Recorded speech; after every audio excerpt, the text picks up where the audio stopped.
અમદાવાદ મિત્ર ન્યૂઝમાં આપનું સ્વાગત છે। અમદાવાદમાં રિક્ષા ચાલકોએ 15મી ઓગસ્ટની ઉજવણી અનોખી રીતે કરીને માનવતા અને સેવાભાવનું ઉત્તમ ઉદાહરણ પૂરું પાડ્યું હતું। રિક્ષા ચાલકો જીવન સંધ્યા વૃદ્ધાશ્રમ પહોંચ્યા અને ત્યાં રહેતા વડીલોને રિક્ષામાં બેસાડી શહેરમાં ફ્રીમાં મુસાફરી કરાવી। આ સેવાકીય પહેલમાં દિવ્યેશ ઠાકુર, ઇમ્તિયાઝ, વિશાલભાઈ, ભાવેશભાઈ, વિષ્ણુભાઈ, વિજયભાઈ, મનીષભાઈ, વિનોદભાઈ, રોહિતભાઈ, યશભાઈ, પરેશભાઈ, કિશનભાઈ, સોએબભાઈ, પ્રવીણભાઈ, સોહનભાઈ, રાકેશભાઈ, રજનીકાંતભાઈ અને સાજિદ શેખ સહિત અનેક રિક્ષા ચાલકોએ ઉત્સાહપૂર્વક સહકાર આપ્યો હતો।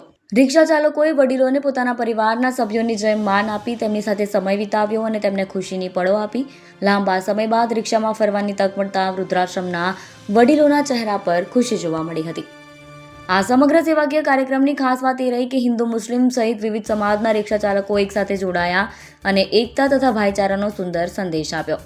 15મી ઓગસ્ટના દિવસે તિરંગાની સાથે માનવતાની ભાવનાને પણ ઉજાગર કરતી આ પહેલથી વૃદ્ધાશ્રમના વડીલોના દિલ ખુશ થઈ ગયા।